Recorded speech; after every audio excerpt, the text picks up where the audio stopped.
يا معتصم، نعم يا أبي. كيف حالك يا بني؟ الحمد لله. من أين أتيت؟ كنت في الخارج وأتيت قبل قليل. قبل قليل؟ نعم، رأيتك تلعب في هذه السيارات فأردت أن أسألك. نعم. قلت المقطع الماضي يا معتصم قرأت لنا سورة الفاتحة بصوت جميل ما شاء الله وبحروف واضحة. واضح. فرغبت أن تسمعنا سورة أو آية الكرسي، ما رأيك؟ أنت أخطأت. نعم، أنا أخطأت، قلت سورة بدل آية، إنما هي آية الكرسي.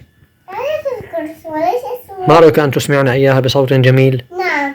نعم، تفضل. بسم الله الرحمن الرحيم.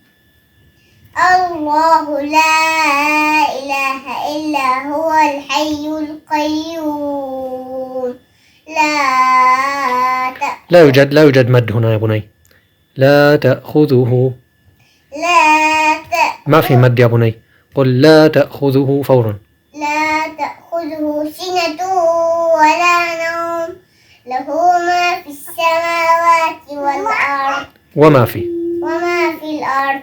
من ذا الذي يشفع عنده إلا بإذنه، يعلم ما بين أيديهم وما خلفهم، ولا يحيطون بشيء من علمه إلا بما شاء، وسع كرسيه السماوات والأرض ولا يؤوده حفظهما وهو العلي العظيم. ما شاء الله ما شاء الله، فتح الله عليك يا بني.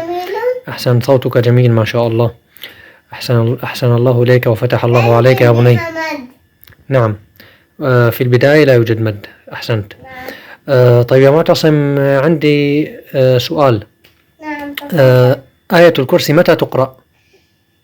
تقرأ في أذكار الصباح وفي أذكار المساء. ما شاء الله، أحسنت.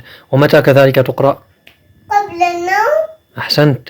ومتى كذلك تقرأ؟ بعد الصلوات؟ بعد الصلوات. بعد كل صلاة؟ بعد كل صلاة. أحسنت يا معتصم، ما شاء الله.